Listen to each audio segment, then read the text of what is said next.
puhdas vesi, kotimainen ruoka ja yhteinen pöytä. Nämä on kaikki lahjoja, joista suomalainen voi olla ylpeä. Suomalainen ruoka on aina ollut enemmän kuin polttoaine elämälle. Suomalainen ruokakulttuuri on rakentunut luonnon rytmeistä ja ihmisten sitkeydestä. Se on ollut selviytymisen ehto pitkien talvien keskellä, osa identiteettiä ja tarinaa siitä, keitä suomalaiset ovat. Ruoan kautta me olemme pitäneet kiinni siitä, mikä on meille pyhää.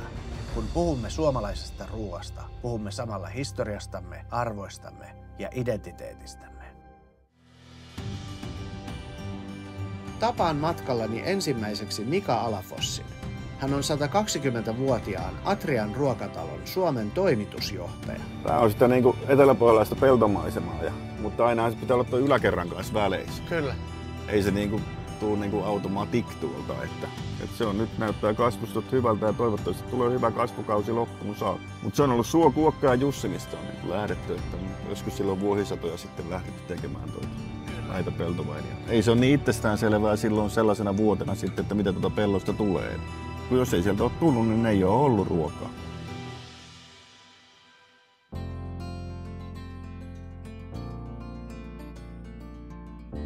Miten pitkä historia sulla on Atrian kanssa? Ehkä mä oon ensimmäisen tilini saanut vuonna 87 tai 88. Isäni on ollut aikanaan ja äitini kummisetä on ollut. Mitä Atria on sulle merkannut sitten? Joku joskus sanoi, että hänellä ei ole penniäkään kiinni tässä firmassa, mutta sitten joku toinen totesi siinä, että itse asiassa mulla on kyllä ihan kaikki. Joo. Niin kyllä se vähän sitä on, että meillä monella, niin kyllä meillä aika paljon kytkeytyy tähän yritykseen kyllä. Ja näihin juuriin sitä. Matkaan Rinnan kaalitilalle tutustumaan perheyritykseen, josta kaikki Atrian tuotteissa käytetty kaali tulee. Suomessa kasvatetaan vuosittain kymmeniä miljoonia kiloja kaalia, raaka-ainetta, joka on ollut meidän ruokapöydissä vuosisatoja. Täällä nähdään, miten kaali kasvaa pohjalaisella maatilalla ja miten se päätyy lautaselle.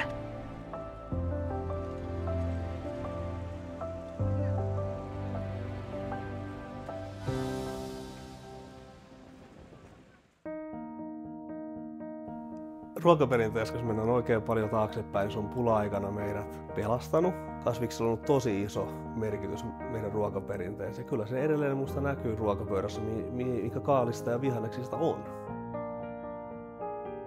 Mun isä teki mulle ensimmäisen työvuorolistan, kun mä olin 7 vanha. Mun piti tehdä työntekijöille ja meidän perheelle ruokaa pöytään. Meillä alkoi toiminta 1970-luvulla. Mun isäni Pertti oli silloin noin 17-vuotias ja ihmetteli, että mitä hän tässä nyt pitäisi ihmisen tehdä. Ja hänen äitinsä Aino sitten ehdotti, että ala viljelijän kaali, että heillä oli pieni pelto siinä ja Pertti teki työtä käskettyä ja totteli äitiä ja aloitti kaaliviljely pienellä alalla ja meni suoraan Keskon toimistoon ja solmi sinne myyntisopimukseen ja oli noin 17 vanha silloin. Siitä sitten on tää lähtenyt ja nyt meillä on mukana edelleen äitini ja isäni ja noin 80 hehtaaria peltoa ja tuotetaan noin 4 miljoonaa kiloa kaalia vuodessa. Tässä on meidän pitkän ajan säilytysvarasto. Eli nyt kun se tavara on nostettu pellolta, se tuodaan tänne. Tässä on betonikatto, betonilaatat. Lämpötila pysyy tosi tiiviinä ja hyvänä, että kun kaali kasvaa siellä vuoden aikana, niin on tehokkaasti se jäähdytettyä.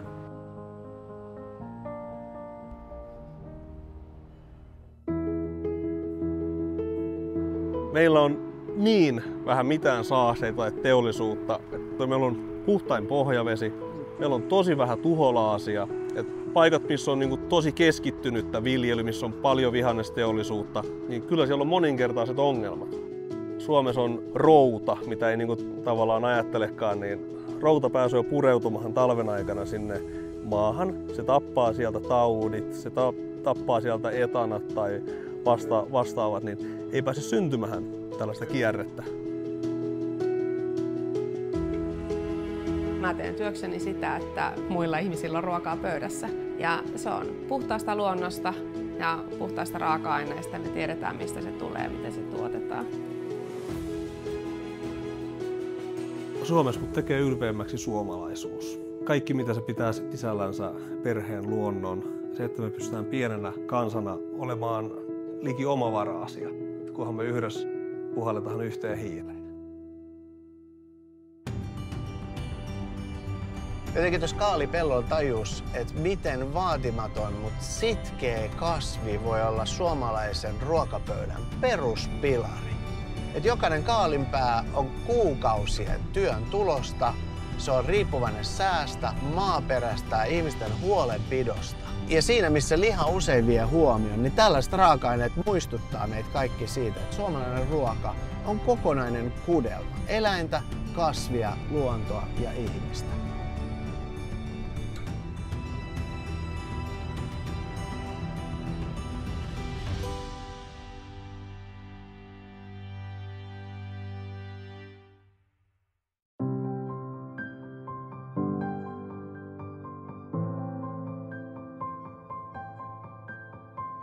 Kananliha on noussut yhdeksi Suomen suosituimmista proteiinilähteistä ja mä oon tällä hetkellä Ylisen kanatilalla, jossa kasvatetaan yli 700 000 kanaa suomalaisten ruokapöytiin. Ylisen tilalla on kasvatettu kanoja 70-luvulta asti. Työn aloittivat Akin vanhemmat Anelma ja Raimo.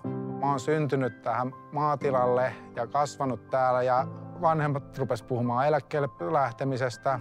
Kanala ajetaan alas tai sitten otat haasteen vastaan ja koko paketti hoitoon ja siitähän mä olin haaveillutkin, eli helppo valinta. Aika hienoa.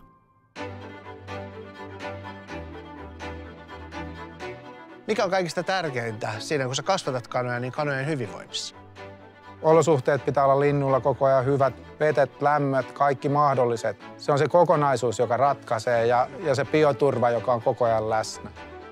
Mitkä asiat tuottaa sulle ylpeyttä Suomessa? Se sellainen sukupolvelta toiselle asenne on niin kuin hienoa, että se jatkuu tämä ketju. Vaikka tämä meidän kana, mitä me tuotetaan, niin siihen on annettu kaikki se osaaminen, mitä pystytään ja siihen on niin kuin paneuduttu siihen. Niin olen ylpeä kyllä siitä tuotannosta, mikä meillä on. Minkä takia kuluttajan pitäisi ostaa nimenomaan suomalaista? Suomalainen kana on maailman parasta. Meillä ei ole salmonellaa. Meillä ei käytä antibiootteja tuotantoon. Se, mitä kana syö, on lähes kokonaan kotimaista ja suhtautuminen hoitoon niin kuin samanlaista kuin kotieläimiä ainakin meidän tilalla. Kanatilalla mua ehkä yllätti eniten se, että kuinka paljon siihen kanan kasvattamisessa on pieniä yksityiskohtia, joita täytyy huomioida, että sillä kanalla olisi mahdollisimman hyvä elämä. Ja ilman sitä, että noin monesta yksityiskohdasta pidetään noin tarkkaa huolta, niin ei olisi mahdollista, että Atrian kana olisi maailman parasta kanaa.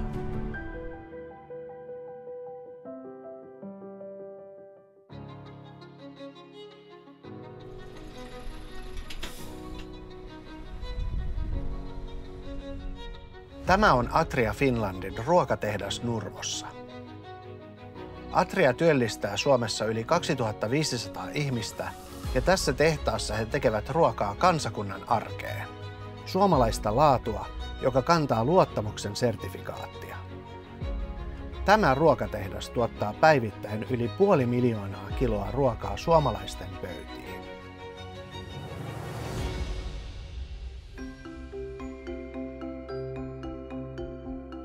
Tuhansien käsien ja koneiden yhteistyö saa aikaan jotain arkista ja silti ainutlaatuista. Emma-Kaisa Ylikarjamaa on Atrialla siipikarja-liiketoiminnan tuotekehityspäällikkö. Meillä on perheessä valiolainen maitotila ja me ollaan niin kuin valiolainen yrittäjäperhe, mutta se on tuonut tähän työhön sitten niin kuin ehkä sitä alkutuotannon näkökulmaa ja sitä ymmärrystä siitä, että mitä siellä oikeasti konkreettisesti joka päivä tehdään. Kyllä. Ja kuinka paljon siihen ympäristöön, niin sen hiilijalanjäljen pienentämiseen ja eläinten hyvinvointiin tehdään töitä.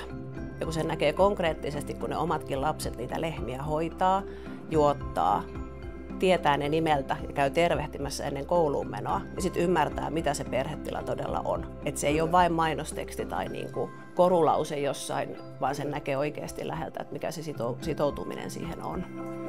Eli käytännössä nämä linnut, joita me tänään tuolla nähdään, niin ne on vielä eilen tepastellut tuolla tiloilla. Kun aina ajattelee vaikka eläintuotantoa, niin tietää, että se alkupää on niin kuin kestää päivänvalon. Niin. Sitten ehkä tässä vaiheessa voi vaan ajatella, että me tehdään hyvää laadukasta ruokaa. Kyllä. Että se just, että se luottamus on niinku siihen, että asiat on niin kuin niiden kuuluu olla. Kyllä. Elintarviketurvallisuus on niin kuin se ykkösasia. Moniin yrityksiin on tutustunut tässä matkan varrella, niin täällä on ihmisillä pitkät työurat, että ne vastaa omalla ammattiylpeydellään siitä tuotelaadusta myöskin. Se on hyvä. Joo. Se on maailman puhtainta ruokaa ja mä itse pidän sitä tärkeänä, että se tehdään täällä.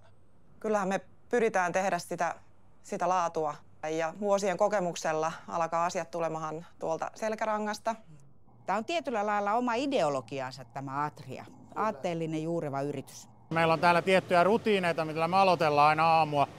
Ja liittyy sitten, että me niin otetaan näytteitä, katsotaan, että laitteet on puhdistettu asianmukaisesti. Kun ruoka kulkee pellolta pöytään, jokainen vaihe punnitaan, mitataan ja testataan laboratoriossa.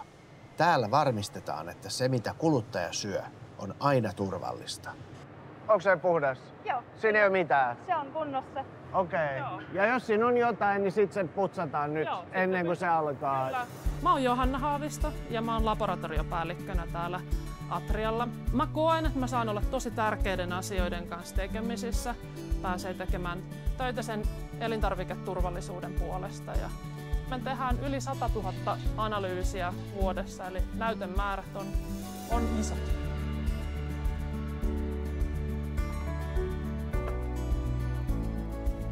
Näytteitä tulee meille tuotannosta tänne laboratorioon ja me tehdään niille paljon mikrobiologisia analyysejä.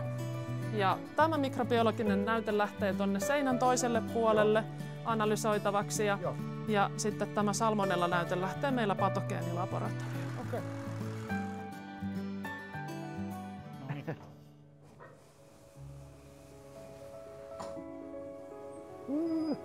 Eli nyt tultiin siipikarja leikkaamoon ja nämä henkilöt tekee nyt nimenomaan sitä trimmaustyötä. Ne katsoo, että siinä on niin liha kunnossa, on irti jo luusta, mutta varmistetaan, että jos siinä on jotakin, mikä vaatii sitten toimenpiteitä, niin pystytään siihen reagoimaan. Eli liha me tilataan tuolta varastosta, kun meillä on joku tuotantosuunnitelma. Kyllä.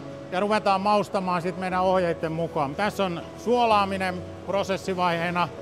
Fileet kun tulee, niin me levitetään ne tommoselle matolle ja siinä sitten tommoset pienet neulat lykkää suolavettä tuohon fileeseen, mikä auttaa sitten siihen, että se file ei kuiva liian helposti, kun sä kypsennät sitä. Ja sen jälkeen se värisyttää siitä ylimääräisen veden pois ja sinne jää se, mikä on tarkoitettukin ja me mitataan sitten, että paljonko tuossa ainetta tuohon laitetaan.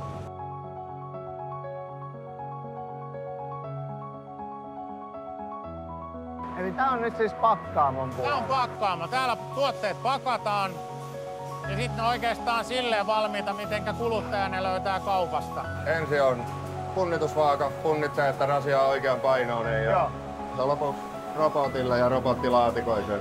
Ja laatikko lähtee ratoja pitkin sitten. Niin ne menee noihin bokseihin ja noin kiertää sit tuolla. Ja näin tuotteet siirtyy kaupan hyllylle ja suomalaisten ruokapöytiin. Ylpeys suomalaisesta ruoasta syntyy siitä, että voimme nähdä sen koko ketjun. Kaalin kasvavan pellolla, kanojen hoidon jatkuvan huolellisesti tuotannon eri vaiheissa, työntekijöiden tekemässä joka päivä parhaansa ja laboratoriossa varmistamassa laadun. Tämä ei ole vain ruokaa. Tämä on työtä, ammattitaitoa ja yhteistä ylpeyttä, jonka suomalainen voi jakaa jokaisella aterialla.